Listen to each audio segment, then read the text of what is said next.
Okay, let's get started, guys. So welcome to lecture number 4. Today we will go over 2 topics that are not discussed in the Coursera videos.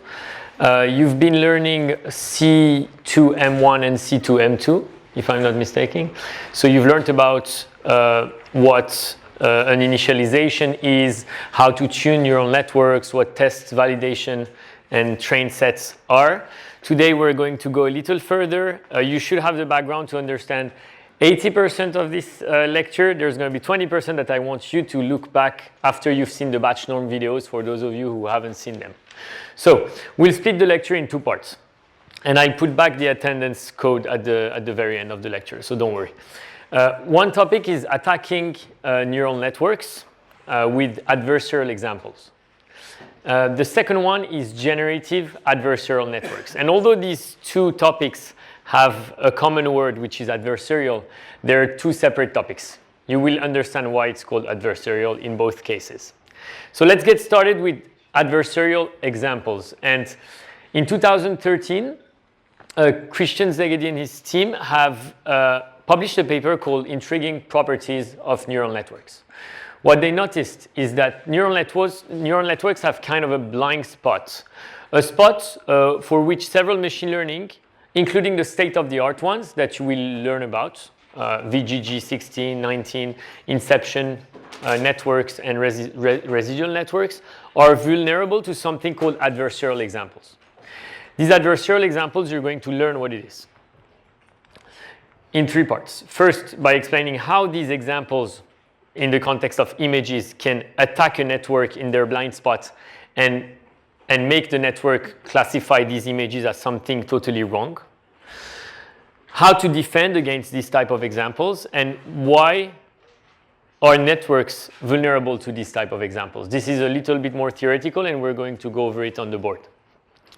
The papers that are listed on the bottom are the 2 big papers that started this field of research. So I would advise you to go and read them, because we have only 1 hour and a half to go over 2 big topics in deep learning, and we will not have the time to go into details of everything. Okay, so let's set up the goal. The goal is that given a pre-trained network, so a network trained on ImageNet on 1,000 classes, millions of images, find an input image that is not an iguana, so doesn't look like the animal iguana, but will be classified by the network as an iguana. We will call this an adversarial example if we manage to find it. Okay, yeah, one question. What was the Menti code for those that came in a few minutes late? Let me put it back. So 28, 48, 89. Let me write it down on the board so that it's fine. Thank you. Can you guys see? Okay, let's move on. So we have a network pre-trained on ImageNet. It's a very good network. What I want is to fool it by giving it an image that doesn't look like an iguana, but is classified as an iguana. So if I give it a cat image to start with, the network is obviously going to give me a vector of probabilities that has the maximum probability for cat, because it's a good network. And you can guess what's the output layer of this network. It's probably a softmax. It's a classification network. Now, what I want is to find an image X that is going to be classified as an iguana by the network. Okay? Does the setting make sense to everyone? Okay. Now, as usual, this might remind you of what we've seen together about neural style transfer. You remember the art generation thing, where we wanted to generate an image based on the content of a first image and the style of another image. And in that problem, the main difference with classic supervised learning was that we fixed the parameters of the network, which was also pre-trained, and we backpropagate the error of the loss all the way back to the input image to update the pixels so that it looks like the content of the content image and the style of the style image. The first thing we did is that we rephrased the problem. We tried to phrase what exactly we want. So what would you say is a sentence that defines our loss function, let's say?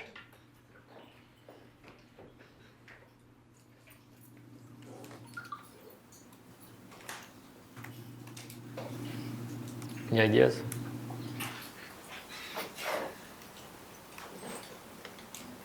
No, it's complicated. Yeah. An image that provides minimum cost. An image that provides minimum cost. Okay, what's the cost you're talking about? Cost of it, the difference between expected iguana and non-expected iguana.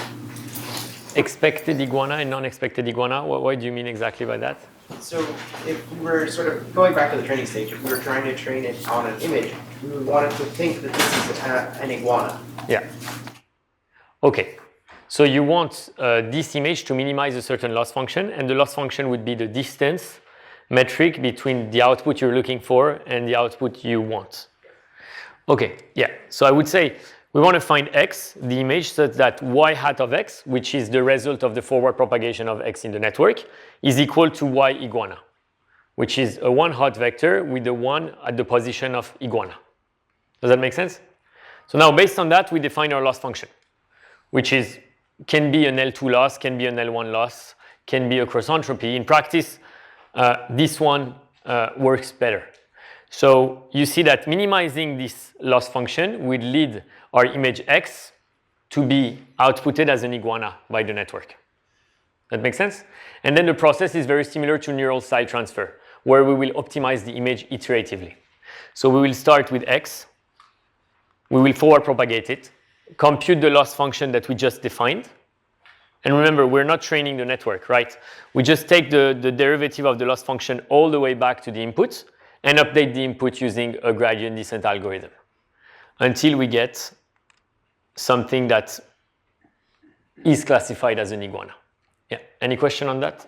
But this doesn't necessarily mean that the x that you get is meaningful in it. Okay, so you mentioned that it doesn't guarantee that x is going to look like something. The only thing it's guaranteeing is that this x will be classified as an iguana if we train properly. We'll talk about that now. Another question in the back, I thought? Yeah. So for the loss function, we use the one that for logistic regression. Oh, yeah, it could be binary it could be cross entropy. Yeah. So in this case, not binary cross entropy because we have a vector of n classes, but it could have been cross entropy. Yeah. Okay. So yeah, that's true. Are we guaranteed that the forged image X, this one, is going to look like an iguana? Who thinks it's going to look like an iguana?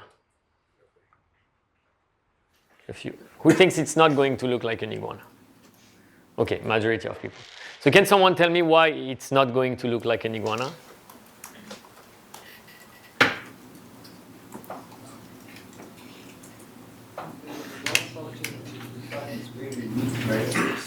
Matching a vector to a vector. Okay, so you're saying the loss function is unconstrained, is very unconstrained.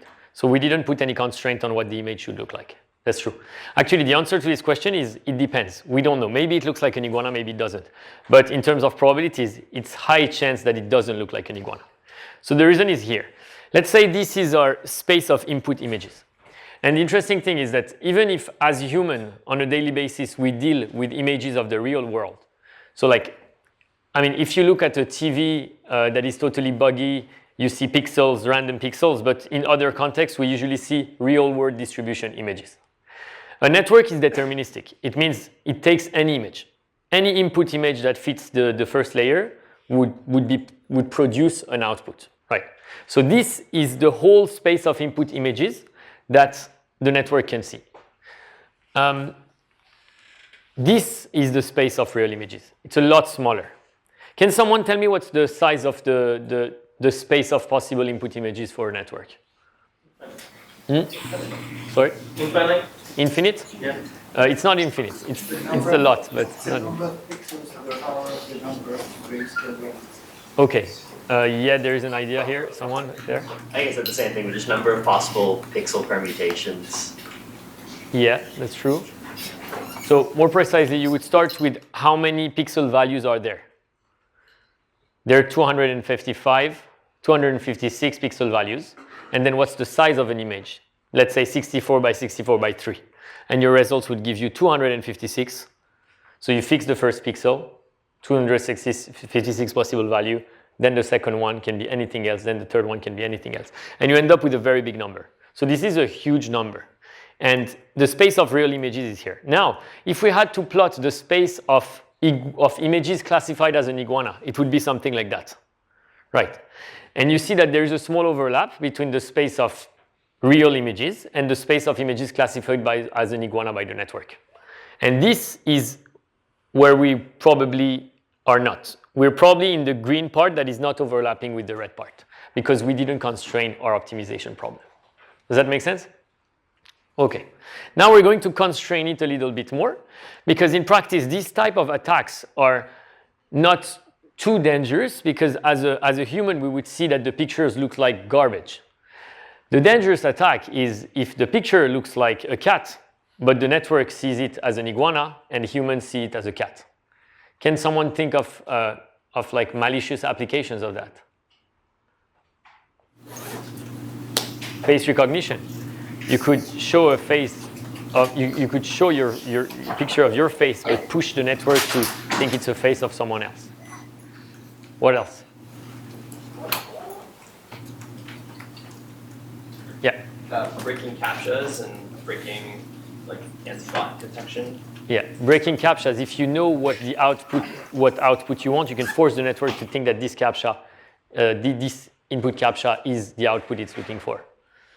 Or in general, I would say like social medias, if someone is malicious and wants to put violent content online, all these companies have algorithms to check for this violent content.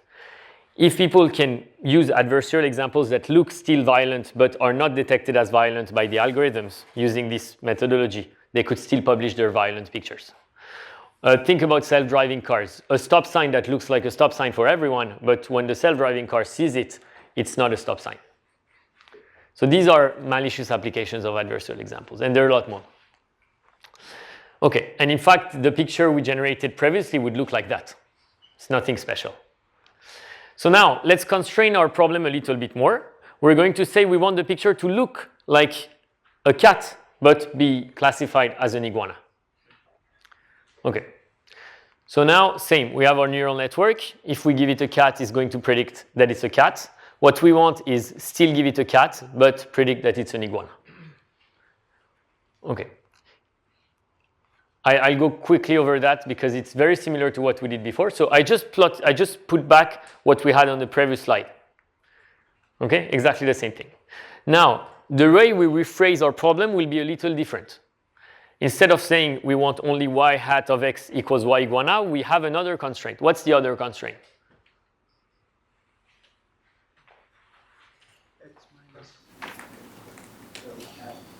Yeah. The picture x should be close to the picture of a cat. So we want x equal or very close to x cat. And in terms of loss function, what it does is that it adds another term which is going to decide how x should be close to x cat. If we minimize this loss, now we should have an image that looks like a cat because of the second term, and that is predicted as an iguana because of the first term. Does that make sense? So we're just building up our loss functions. And I guess you guys are very familiar with this type of thought process now. Okay, and same process, we optimize until we hopefully get a cat. Now, a question is, what should be the initial image we start with? We didn't talk about that in the previous example. Yeah. White noise? White noise. Yeah, possibly white noise. Any other proposal? Maybe a cat. A cat? Yeah, which cat? The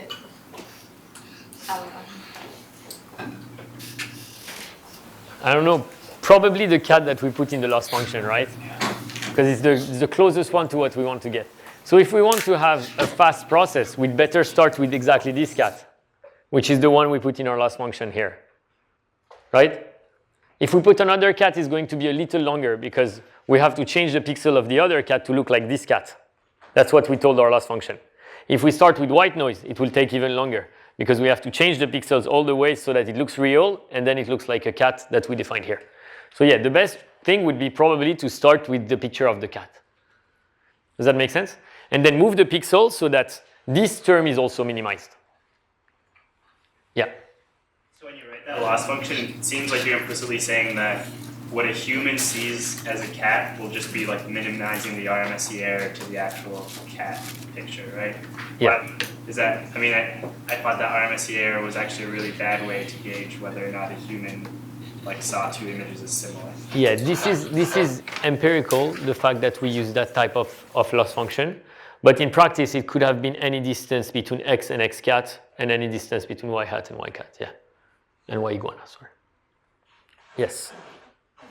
So when you say X cat, it's that statement related to the so you have to choose one specific cat, which you're going to just get close to, right? Exactly. And I can't think of a way of just making a constraint like a convex loss function that takes a bunch of cats and then puts like something like a minimum there, right? The minimum distance between both those cats.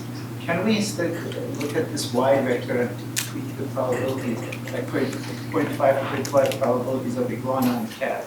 And then try to optimize it. I'm not sure about the second method, but just to repeat the point you mentioned is that here we had to choose a cat. It means the x cat is actually an image of a cat. So what if we don't know what the cat should look like? We just want a random cat to come out and be classified as an iguana. We're going to see generative networks after, which can be used to do that type of stuff. But for the second part of the question, I'm not sure what the optimization process would look like. Yeah. Okay, let's move on. So yeah, it's probably a good idea to start with the cat image that we specified in the loss function. Okay, and so then we have an image of a cat that originally was classified as 92% cat, and we modified a few pixels, so you can see that this image looks a little blurry. So by doing this modification, the network will think it's an iguana. Okay? And sometimes this modification can be very slight, and we can even not be able to notice it. Sounds good. Now, let's add something else to this draft. We add a third set, which is the space of images that look real to human. So that's interesting because the space of images that look real to human is actually bigger than the space of real images. An example is this one. This is probably an image that looks real to human, but it's not an image that we could see in the daily life because of these slight pixel changes. Okay? So these are the space of dangerous adversarial examples. They look real to human, but they're not actually real. They might be used to fool a model. Okay? Now, let's see a video by Kurakin et al. On real-world example of adversarial examples. So for those who cannot read, they're taking a camera which has a classifier, and the classifier classifies the first part as a library and the second image that is the same as a prison. So the second image has slight different pixels, but it's hard to see for a human. Same here. So the classifier on the phone classifies the first image as a washer with 52% accuracy, confidence, and the second one as a doormat. Yeah. So yeah, this is a small example of what can be done. Okay, now let's go. We've seen how to generate these adversarial examples. It's an optimization process. We will see what are the type of attacks that we can lead and what are defenses against these adversarial examples. So we would usually split the attacks into two parts: non-targeted attacks and targeted attacks. So non-targeted attacks mean that we just want to find an adversarial example that is going to fool the model. While targeted attack is we want to force this adversarial example to output a specific class that we chose. These are two different types of attacks that are widely discussed in the research. Knowledge of the attacker is something very important. For those of you who did some crypto, you know that we talk about white box attacks, black box attacks. So one interesting thing is that a white box attack is when you have access to a network. So we have our ImageNet pre-trained network. We have fully access to all the parameters and the gradients. So it's probably an easier attack, right? We can we can backpropagate all the way back to the image and update the image, like we did. A black box attack is when the model is probably encrypted or something like that, so that we don't have access to its parameters, activations, and architecture. So the question is, how do we attack in black box attack if we cannot backpropagate because we don't have access to the layers? Any ideas? Yeah. Numerical gradient? Numerical gradient, yeah, good idea. So you will tweak the image a little bit and you will see how it changes the loss. Looking at these, you can have an estimate of the numerical gradient, even if the model is a black box model. This assumes that you can query the model, right? You can query it. What if you cannot even query the model, or you can query it one time only? It's to send the adversarial example. How would you do that? So this becomes more complicated.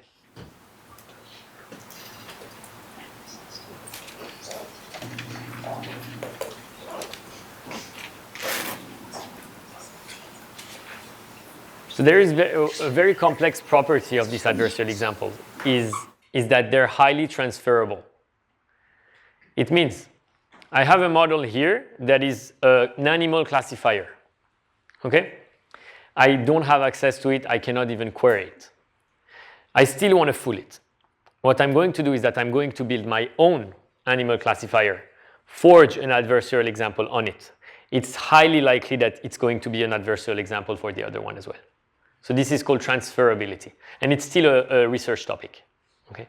We're trying to understand why this happens and also how to defend against that. Maybe a defense against that is to we're going to see it after. I'm not going to say it now. Sorry. Does that make sense or no? This transferability. Probably it's because two animal classifiers look at the same features in images, right? And maybe these pixels that we're playing with are changing also the output of the other network. Let's go over some kind of defenses. So one solution to defend against these adversarial networks is to create a safety net. A safety net is what? Is a net that, like a firewall, you will put it before your network. Every image that comes in will be classified as fake, like forged, or real by the network. And you only take those which are real and not adversarial. Does that make sense? So you could say that, okay, but we can also build an adversarial network that fools this network, right? Be it black box or white box, we can just create an adversarial example for this network. It's true. But the issue is that now we have two constraints. We have to fool the first one and the second one at the same time. Maybe if you fool the first one, there is a chance that the second one is going to be fooled. We don't know. Okay? It just makes it more complex. There is no good defense at this point to all type of adversarial examples. This is an option that people are researching for. So the paper is here if you want to check it out. Can you guys think of another solution?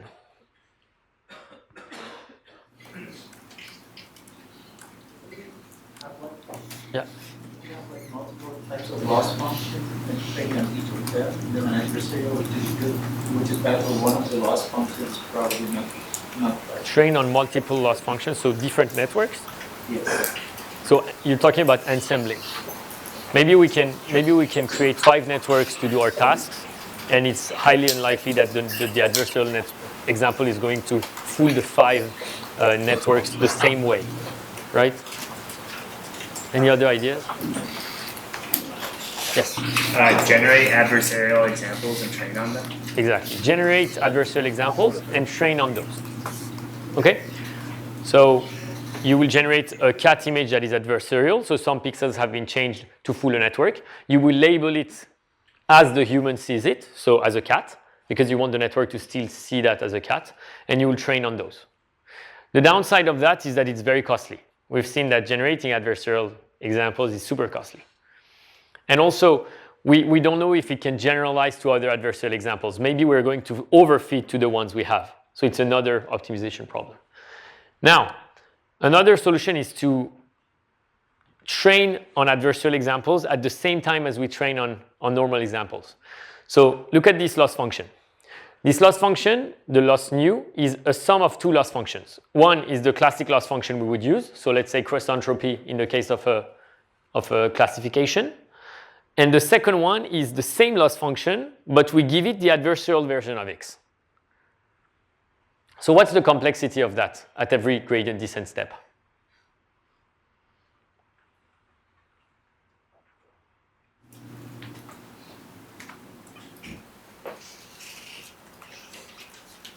For every iteration of our gradient descent, we're going to have to iterate enough to forge an adversarial example at every step, right? Because we have x.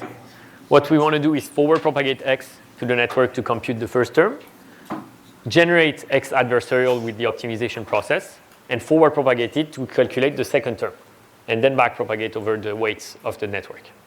This is super costly as well, and it's very similar to what you said. It's just online, just all the time. Okay? So what is interesting is we're going to delve a little more. There's another technique called logit pairing. I just put it here. We're not going to talk about it. There's a paper here if you want to check it. It's another way to do adversarial training. But what I would like to talk about is more from a theoretical perspective, why are neural network vulnerable to adversarial examples? So let's do some work on the board. Yeah, one question.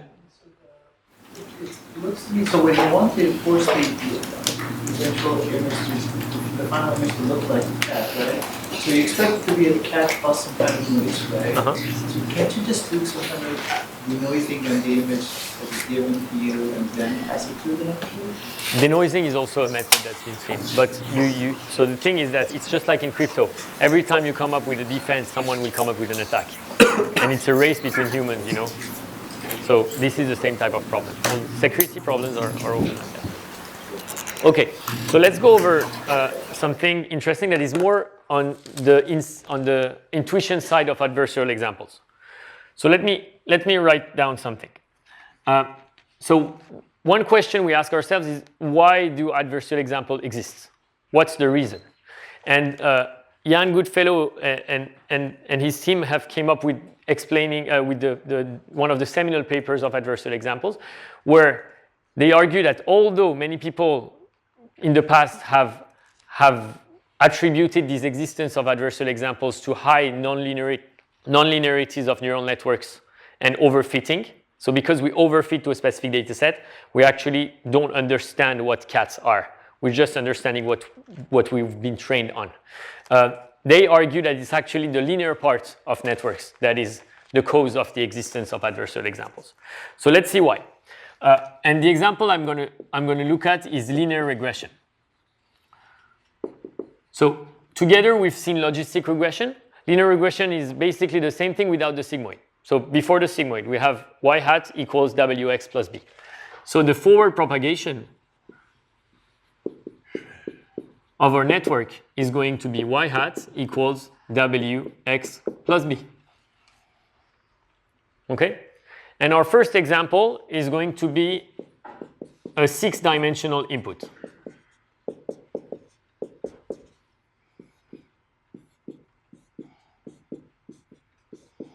Okay, we have a neuron here, but the neuron doesn't have any activation because we're in linear regression. So here what happens is simply wx plus b. Okay?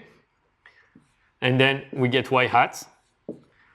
And we probably use an L1 or L2 loss because it's a regression problem to train this network. Now, let's look at a first example. A first example where we've trained our network. So network has been trained. Network has been trained.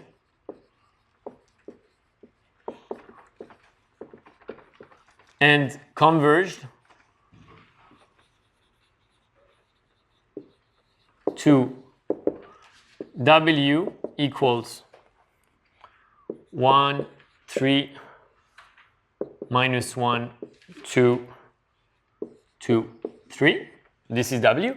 And you know, like because we defined X to be a vector of size 6, a column vector, W has to be a row vector of size 6.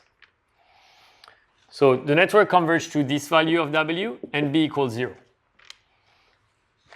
So now, we're going to look at this input. We're giving a new input to the network. And the input is going to be 1, -1, 2, 0, 3, -2. Okay, so I'm going to forward propagate this to get y hat equals wx plus b.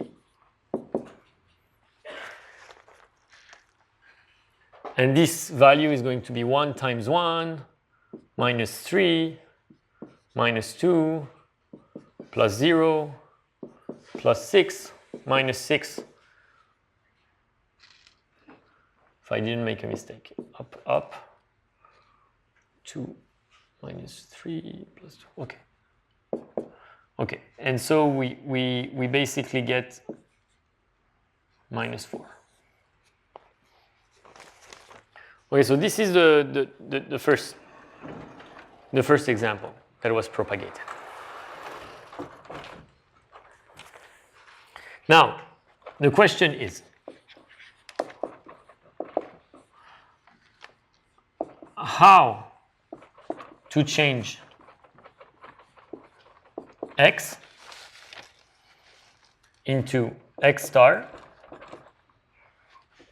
such that y hat changes radically, but x star is close to x.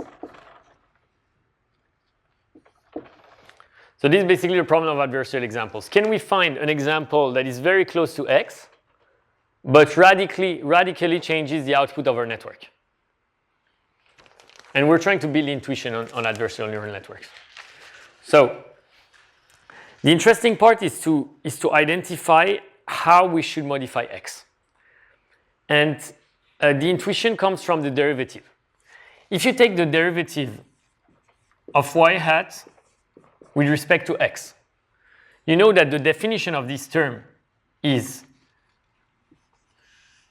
like correlated to the impact on y hat of small changes of x, right? What's the impact of small changes of x on the output? And if you compute it, what do you get?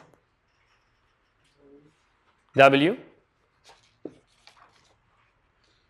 Everybody agrees? What's the shape of this thing? Shape of that is the same as shape of x. So it should be W transpose. Remember, derivative of a scalar with respect to a vector is the shape of the vector.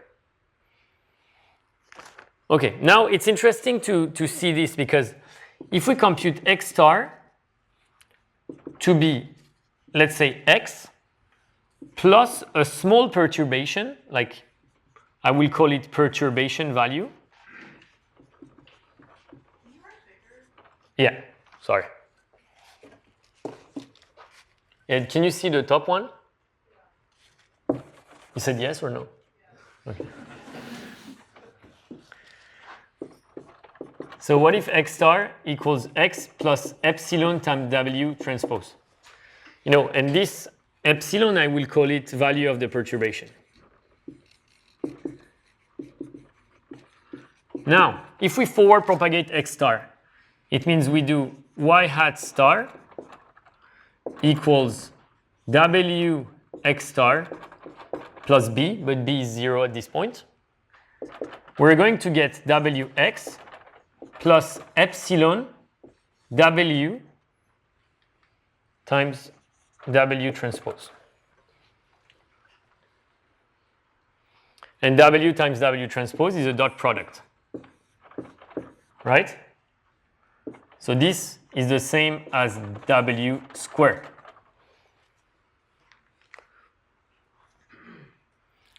So what is interesting?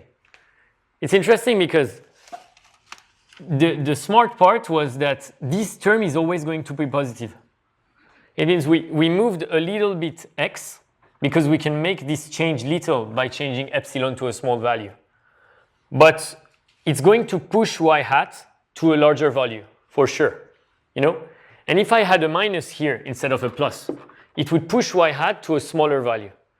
And the interesting thing is now, if we compute x star to be x plus epsilon times w transpose, and we take epsilon to be a small value like, let's say 0.2. You can make the calculation. What we get is this. So 1 minus 1, 2, 0, 3 minus 2 plus 0.2 times 1, 0.2 times 3 minus 0.2 plus 0.4 plus 0.4 and plus 0.6.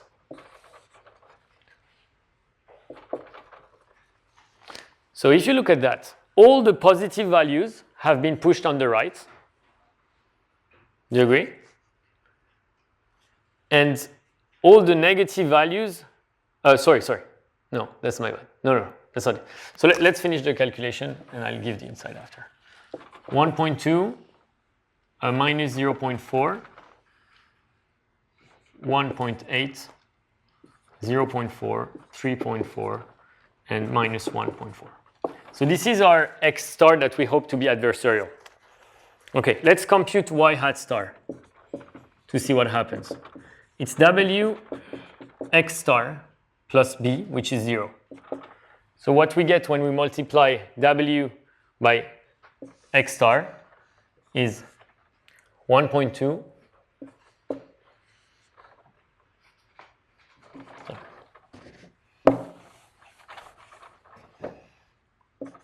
1.2 minus 1.2 minus 1.8 plus 0.8 plus 6.8 and minus 4.2,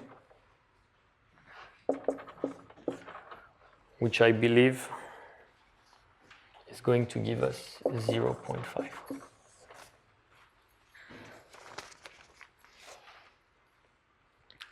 Okay, so we see that a very slight change in x star has pushed y hat from minus 4 to 0.5. And so a few things we want to notice here.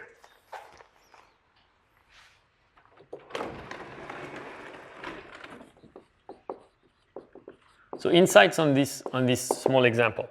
The first one is that if W is large,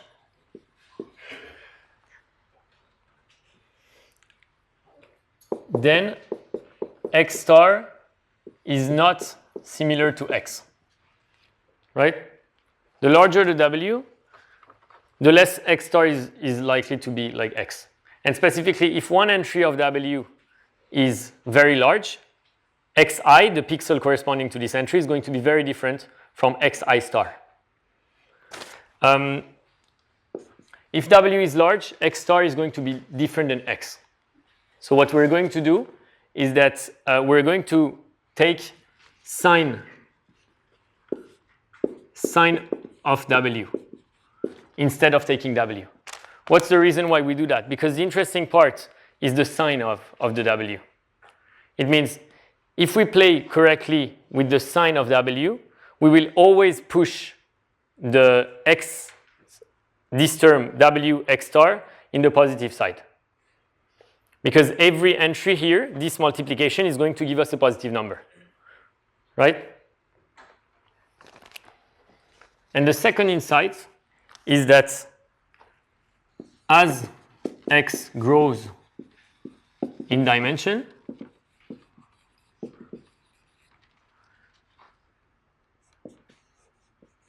the impact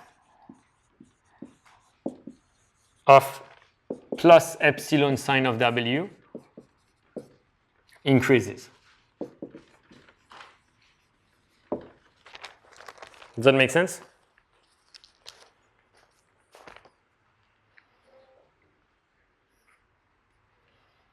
So the impact of sine of W on y hat increases. And so what's interesting to notice is that we can keep epsilon as small as possible. It means x and x star will be very similar. But as we grow in dimension, we're going to get more term in this, a lot more term. And the change in y hat is going to grow and grow and grow and grow and grow. And so the one reason why adversarial examples exist for images is because the dimension is very high, 64 by 64 by 3. So we can make epsilon very small and take the sine of W. We will still get y hat to be far from the original value that it had. Does it make sense? Yeah. Do you guys have any questions on that? So epsilon doesn't grow with the dimension, but its impact of this term increases with the dimension. Okay. An array encoder right in your network, just reduce the dimension first, and then blow it up. Just get rid of this kind of effect. I assume that when you reduce the size of your space, like like an array encoder, you will be able to get rid of adversarial. It's hard to finally reduce. An autoencoder that encodes what into what? What's that? An autoencoder that encodes what into what? So you have the input image cat, Yeah. right? You put a bottleneck in between, basically, that gives you a sparse representation of your cat. Then you map it to another cat, and then you keep this new cat. Okay, so you try to unadversarially the cat. Yeah. Yeah, I don't know if that has been done. I don't think that has been done. So you're talking about taking an autoencoder that takes the adversarial example, converts it to a normal image of a cat, and then gives the cat. Maybe, I don't know. So it's a topic of research. Okay, let's move on because we don't have too much time. So just to conclude, what we're going to count as a general way to generate adversarial examples is this formula.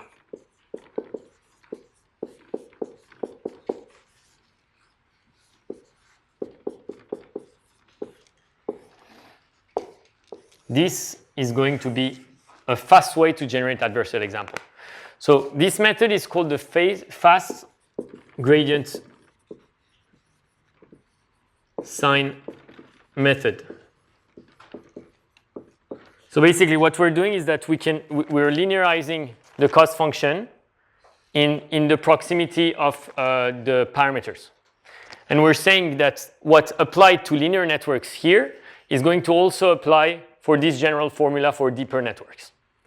So we're pushing the pixel images in one direction that is going to impact highly the output. Okay? So that's the intuition behind it. Now you might say that, okay, we did this example on a linear network, but neural networks are not linear, they're highly nonlinear. In fact, if you look where the research has been going for the past few years, we're trying to linearize all the behaviors of these neural networks. With ReLU, for example, or with Xavier initialization, all that type of methods, even the sigmoid. When we train on sigmoid, we do all we can to put sigmoid in the linear regime because we want fast training. Okay? And one last thing that I'll mention for adversarial examples is if I have a network like this.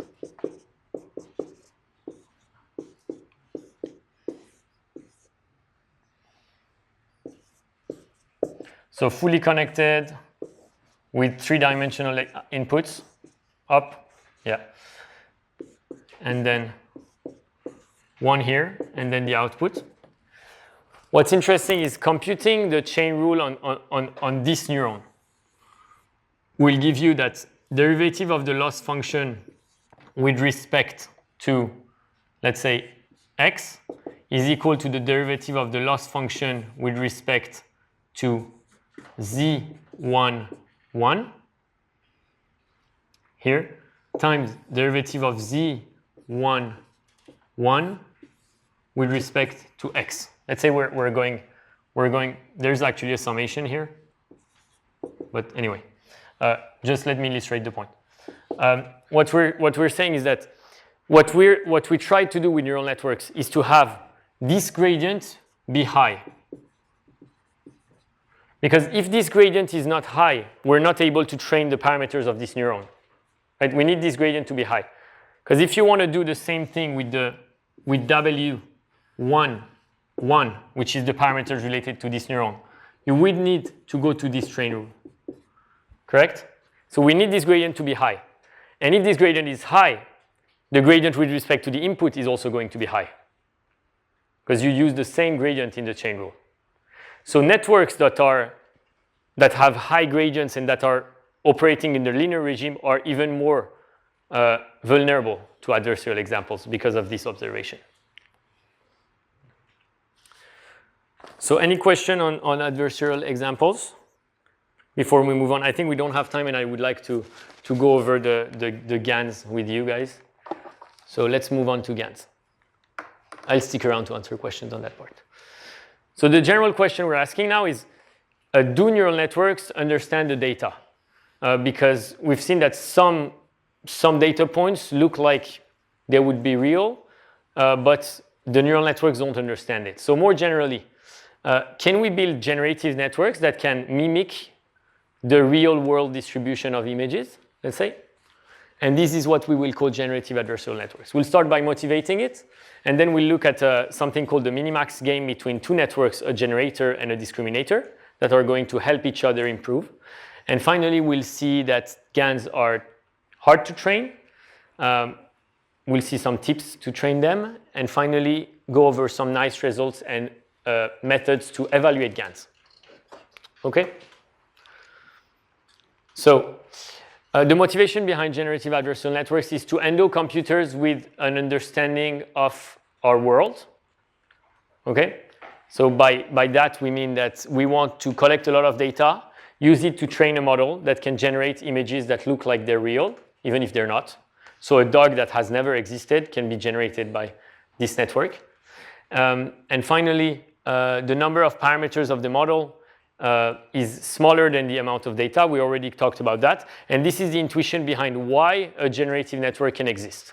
It's because there is too much data in the world. Any images count as a data for a generative network.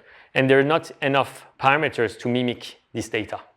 You know, the network needs to understand the salient features of the data set because it doesn't have enough parameter to overfit everything. So let's talk about probability distributions. So these are samples from real images that have been taken. And if you plot this real data distribution in a 2D map, it would look like something like that. I made it up, but this is the image space similar to what we talked about in adversarial networks. And this green shape is the space of real world images. Now, if you train a generator and generate some images that look like this, and these images come from StackGAN from Zhang et al. This distribution, if the generator is not good, is not going to match the real world distribution. So our goal here is to do something so that the red distribution matches the real world distribution. We're going to train the network so that it realizes what we want. So this is our generator, and it's what counts. It's what we want to train ultimately. We want to give it, let's say, a random number or a random latent code of 100-dimension scalar numbers. And we want it to output an image. But of course, because it's not trained initially, it's going to output a random image. It looks like something like that, random pixels. Now, this image doesn't look very good. What we want is these images to look like generated images that are very similar to the real world. So how are we going to help this generator train? It's not like what we did in classic supervised learning, because we don't really have inputs and labels. You know, there's no label. We could maybe give it an image of a cat and ask it to output another cat, but we want the network to be able to output things that don't exist, things that we've never seen. Right? So we want the network to understand what a cat is, but not overfit to the cat we give it. So the way we're going to do it is through a small game between this network called the generator G and another network called the discriminator D. So let's look at how it works. We have a database of real images, and we're going to start with this distribution on the bottom, which is the real world data distribution. It's the distribution of the images in this database. Now, our generator has this distribution initially. It means the pixels that you see here probably follow a distribution that doesn't match the real world. We'll define a discriminator D. And the goal of the discriminator will be to detect if an image is real or not. So we're going to give several images to this discriminator. Sometimes we will give it generated images, and sometimes we will give it real-world images. What we want is that this discriminator is a binary classifier that outputs 1 if the image is real, and 0 if the image was generated. Okay? So let's say we give it x coming from the generated image. It's going to give us 0 because we want the discriminator to detect that x was actually g of z. If the image came from our database of real images, we want the discriminator to say 1. So it seems like the discriminator would be easy to train, right? It's just a binary classification. We can define a loss function that is the binary cross entropy. And the good thing is we can have as many labels as we want. Like it's unsupervised, but a little bit supervised, you know? We have this database and we label it all as 1. It's just these images exist. Let's label them as 1 for the discriminator. And everything that comes out of the generator, let's label it as 0 for the discriminator. So basically data is not costly at all in this point. The way we will train is that we will backpropagate the gradient to the discriminator to train the discriminator using a binary cross entropy. But what we ultimately want is to train the generator. That's what we want. At the end, we're not going to use the discriminator. We just want to generate images. So we're going to direct the gradient to go back to the generator. And why does this gradient go back to the generator? The reason is that x is g of z. It means we can backpropagate the gradient all the way back to the input of the discriminator. But this input depends on the input of the generator if the image was generated. So we can also backpropagate and direct the gradient to the generator. Does it make sense? There is a direct relation between z and the loss function in the case where the image was generated. If the image was real, then the generator couldn't get the gradient because x doesn't depend on z or on the features and parameters of the generator. Okay? So we would run an algorithm such as Adam simultaneously on 2 mini batches, one for the true data and from the generated data. Does this scheme make sense to everyone? Yeah? One question? So you say there's 2 mini batches. You're not mixing true and generated data together? So there's many methods of doing it. Your question is about mixing the mini batches. Usually we would use 1 mini batch for the real data and 1 mini batch for the fake data. But in practice, you can try other things. Yeah. So there are many methods that are being tried to train GANs properly. We're going to delve a little more into the details of that when we will see the loss functions. So we hope that the probability distributions will match at the end. And if it matches, we're going to just take the generator and generate images. Normally, it should be able to generate images that look real, that look like they came from this distribution. Okay? Sounds good?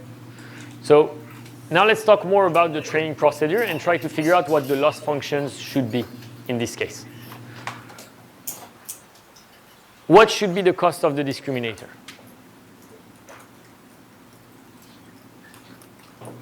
Assuming we give 2 mini batches, one for real data, so real images, and one for generated data that come from G.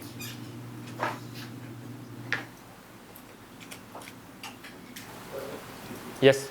The same basic loss function we use for every binary classifier. The same basic loss function we use from binary classifiers. It's true, we're going to tweak it a tiny bit, but it's the same idea. So this is what it can look like. We're going to call it JD, cost function of the discriminator. It has 2 terms. What does the first term say? What does the second term say? And you can recognize the binary cross entropy here. The only difference is that we have a label that is Y real and a label that is Y generated. In practice, Y real and Y generated are always going to be set to values. We know that Y generated is 0, and we know that Y real is 1. So we can just remove these 2 terms because they're both equal to 1. The first term is telling us D should correctly label real data as 1. It's a cross entropy term. the first term of a binary cross entropy. The second term is going to tell us D should correctly label generated data as 0. So the difference with classic cross entropy we've seen is that this summation is the summation over the real mini batch. And the summation on the second cross entropy is the summation on generated mini batch. Does it make sense? So we both want the D to correctly identify real data and also correctly identify fake data. That's why we have two terms. Now what about the generator? What do you think should be the cost function of the generator? Yes? So just on that cost function, if I'm inputting data that's from the generator, I won't run the first half because I don't have a Y real if I have an input that's coming in from the generator. Yeah, exactly. So that half will just... Yeah, but in your batch, you would have like a certain number of real examples, a certain number of generated examples. The generated examples have no impact on the first cross entropy. And same for the real examples on the second cross entropy. Any other questions?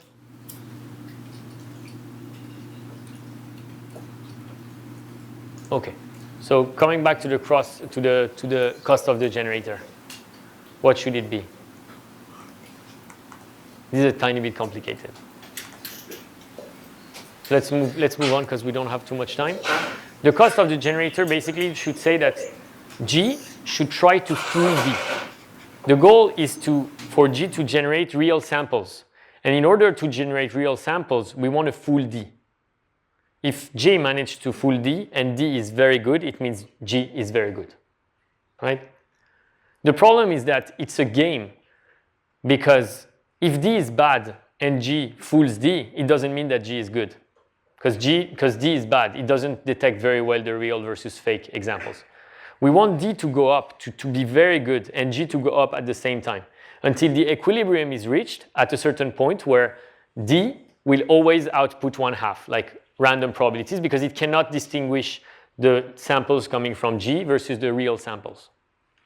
So this cost function is basically saying, for generated images, we want D to classify them as 1. That's what it's saying. We want a full D. Okay? Yeah, one question. Just a little bit of a side question. I can kind of see, so if you're implementing this, I can kind of see how you would implement for D. But how would you implement for G if you're actually implementing this? Has there been a module developed to train this? Because it's not immediately obvious to me how you do this. So you know, like if you're using, so how to implement that? If you're using a deep learning framework, you've been building a graph, right? And at the end of your graph, you've been building your cost function D that is very close to a binary cross entropy. What you're going to just do is to define a node that is going to be minus the cost function of D.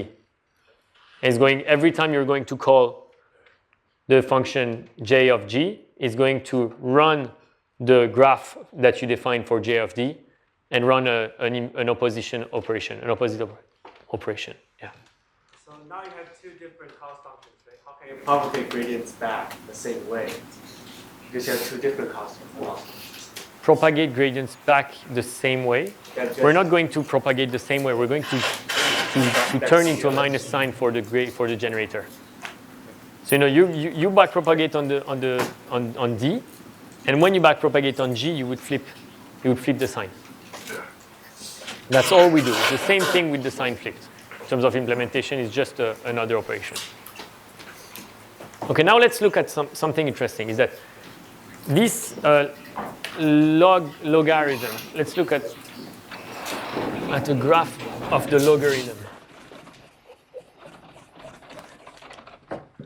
So I'm going to plot against the abscissa axis D of G of Z. So what does this mean? This axis is the output of D when given a generated example, G of Z. It's going to be between 0 and 1 because it's a probability. D is a binary classifier with a sigmoid output, probably.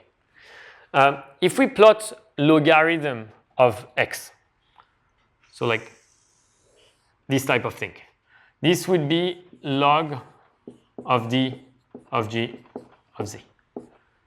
Does it make sense? It's a logarithm function. If I plot minus that,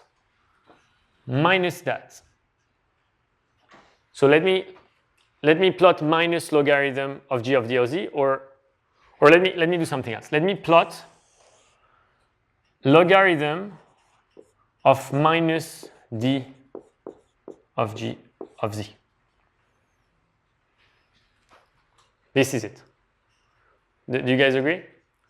Now what I'm going to do is that I'm going to plot another function that is this one. That is logarithm of 1 minus d of g of z. Okay? So the question is, right now, what we're doing is that we're saying the cost function of the generator is logarithm of 1 minus d of g of z. So it looks like this, right? It looks like this one. What's the issue with this one? What do you think is the issue with this cost function? Looking at it like that. It goes to negative infinity. Sorry? It goes to negative infinity. Can you say it louder? I mean, it goes to negative infinity. It goes to negative infinity in 1. That's what you mean? Yeah. Yeah. And so the consequence of that is that the gradient here is going to be very large. The closer we go to 1. But the closer we are to 0, the lower is the gradient. And it's the reverse phenomenon for this logarithm. The gradient is very high. And very high, I mean in absolute value. Very high when we're close to 0, but it's very low when we go close to 1. Okay? So which loss function do you think would be better? A loss function that looks like this one, or a loss function that looks like this one? To train our generator.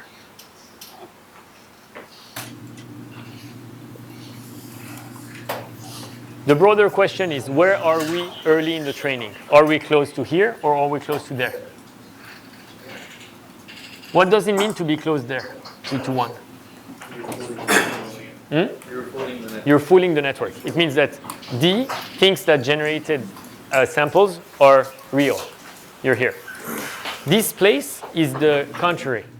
D thinks that generated samples are fake. It means correctly finds out that they're fake. Early on, we're generally here because the discriminator is better than the generator. Generator outputs garbage at the beginning, and it's very easy for the discriminator to figure out that it's fake because this garbage looks very different from real world data. So early on, we're here. So which function is the best one to be our cost? Yeah, so probably this one is better. So we have to use a mathematical trick to change this into that. Right. And the mathematical trick is pretty standard. Right now, we're minimizing something that is in log of 1 minus x. We can say that doing so is the same as maximizing something that is in log of x. Do you agree? Simple flip, min-max flip. And we can also say that it's the same as minimizing something in minus log of x. Does it make sense? So we're going to use this mathematical trick to convert our function, that is a saturating cost, we would say, into a non-saturating cost that is going to look more like this. Let's see what it looks like. So to sum up, our cost function currently looks like that. It's a saturating cost because early on the gradients are small. We cannot train G. We're going to do a flip that I just talked about on the board and convert this into another function that is a non-saturating cost. Okay. Yeah. Well, actually, yeah. So the reason the blue one is like that is because I added a minus sign here. So I'm flipping this. Okay? And it's the same thing. It's just the sign of the gradient that is going to be different. Like that, the gradient is high at the beginning and low at the end. That make sense? So we're going to use this flip. And so we have a new training procedure now.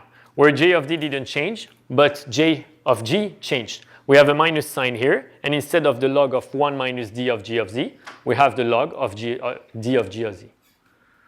Does that make sense to everyone? Cool. And actually, so this is a fun thing. If you check this paper, which is really cool, are GANs created equal? It's a large study of many, many different GANs. It shows what people have tried. And you can see that people have tried all types of loss to make GANs trainable. So it looks complicated here, but actually the GAN is the first one we saw together, is the minimax loss function. The second one is the non-saturating one that we just see. So you see between the first two, the only difference is that on the generator, we get the log of 1 minus d of x hat becoming minus log of d of x hat. Okay. Now, another trick to train GANs is to use the fact that a non-saturating, to use the fact that D is usually easier to train than G, but as D improves, G can improve. If D doesn't improve, G cannot improve. So you can see the performance of D as an upper bound to what G can achieve. Because of that, we will usually train D more time than we will train G. So we will basically train for norm iteration K times D, 1 time G. K times D, 1 time G, and so on. So that the discriminator becomes better, then the generator can catch up. Better, then can catch up, and so on. Does that make sense? There's also methods to use like different learning rates for D and G to take this into account, to train faster the discriminator. Okay. Because we don't have too much time, I'm going to skip the batch norm with GANs. We're going to see it probably next week together after you guys have seen the batch norm videos. Okay, it's cool. So just to sum up, some tips to train GANs is to modify the cost function. We've seen one modification, there are many more.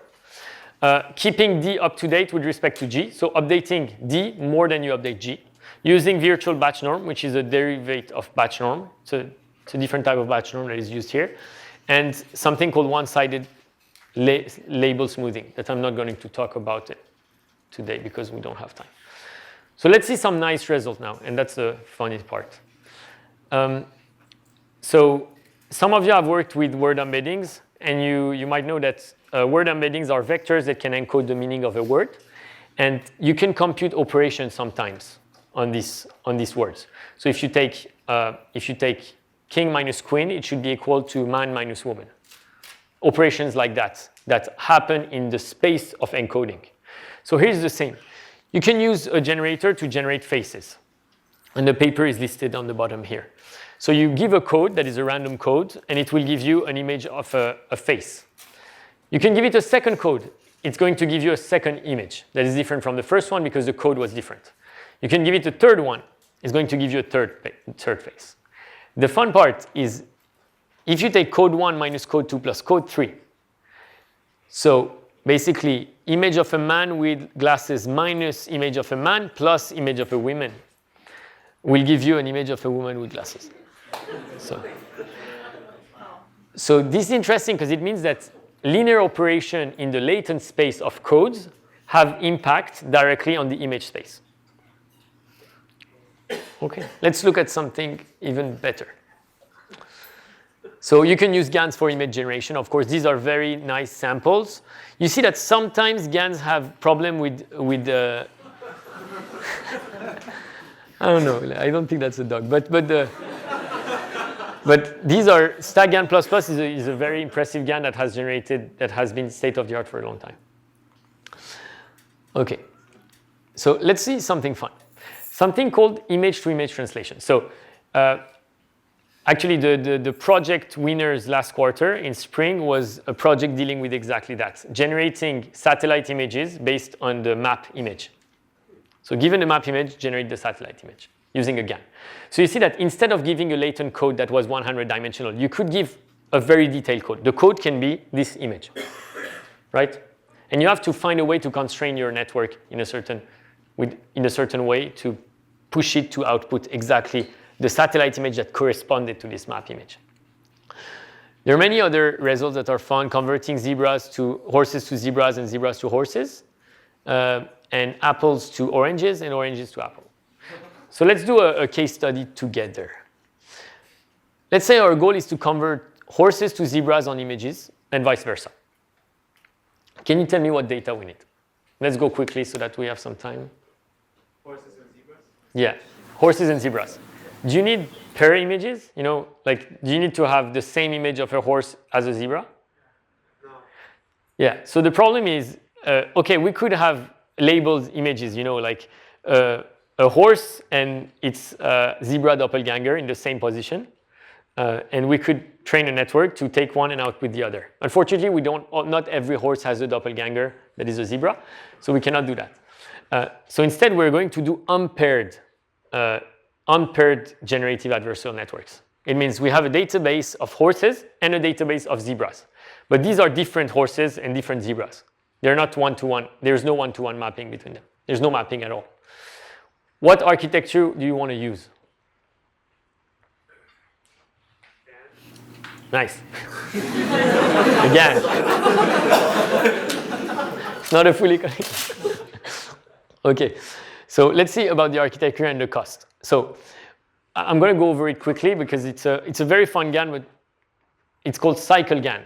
So the way we're going to work it out is we have a horse called capital H. We want to generate the zebra version of this horse, right? So we give it to a generator that we call G1. You can call it H to Z, like horse to zebra. It should give us this horse H as a zebra, right? And in fact, if we're training a GAN, we need a discriminator. So we will add a discriminator that is going to be a binary classifier to tell us if this image outputted by generator 1 is real or not. So this discriminator is going to take in some images of zebras, probably, or zebras or horses, and is going to also take the generated images and going to see which one is fake, which one is real. On the other hand, we're going to do, and the vice versa is very important, we need to enforce the fact that this horse G1 of H should be the same horse as H. In order to do that, we're going to create another generator which is going to take the generated image and generate back the input image. And this is where we will be able to enforce the constraint that G2 of G1 of H should be equal to H. Do you see why this loop is super important? Because if we don't have this loop, we don't have a constraint on the fact that the horse should be the zebra should be the horse as a zebra, the same horse as H. So we'll do that, and we have a second discriminator to decide if this image is real. This is one step, H to Z. Another step might be Z to H, where we start with the zebra, give it to generator 2, generate the horse version of the zebra, discriminate, generate back the zebra version of the zebra, and discriminate. Does that make sense? So this is the general pattern used in cycle GANs. And what I'd like to go over is what loss should we minimize in order to enforce the fact that we want the horse to be converted to a zebra that is the same as the horse. Can someone give me the terms that we need? Someone wants to give it a try?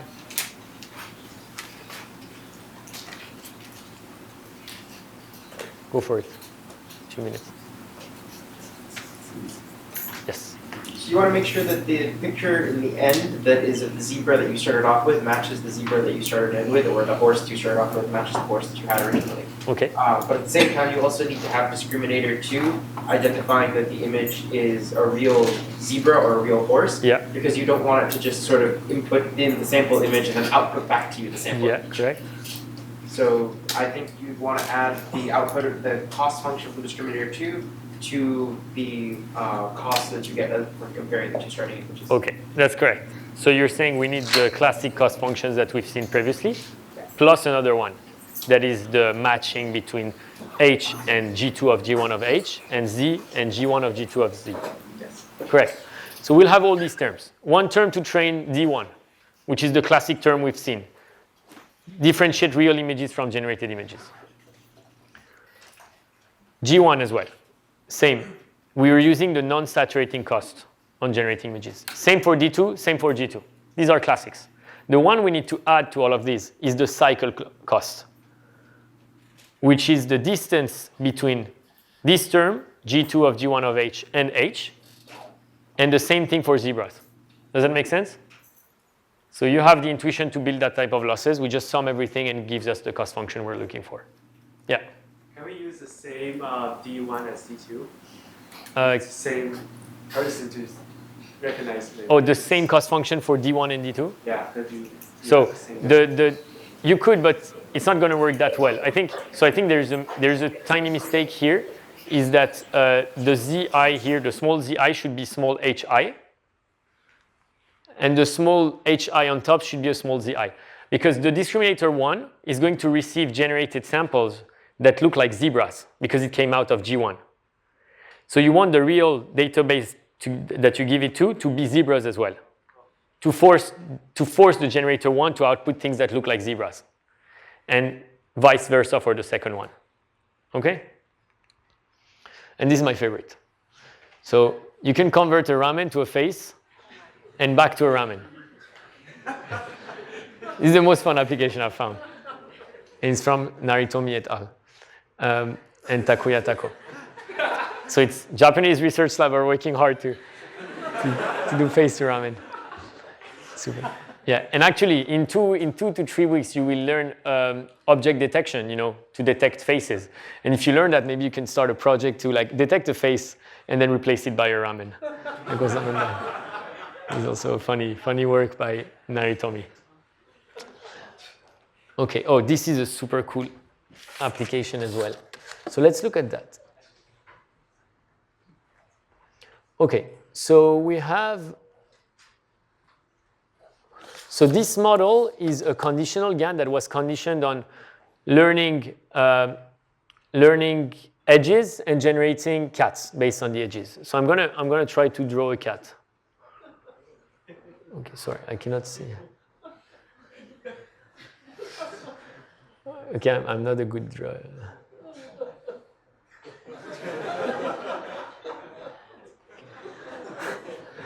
It's a cat. Okay, it's going to download the model. I hope it's going to work.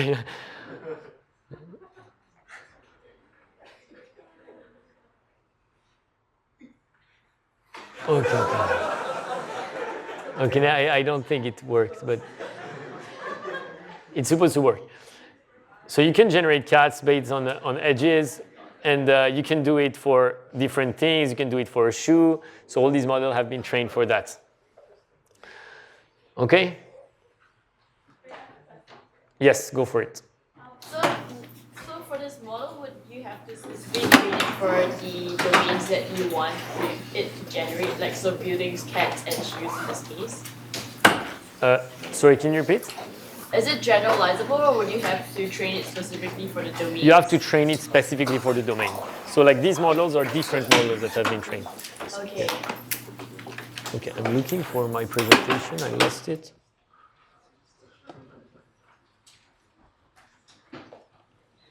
The presentation disappeared. Okay.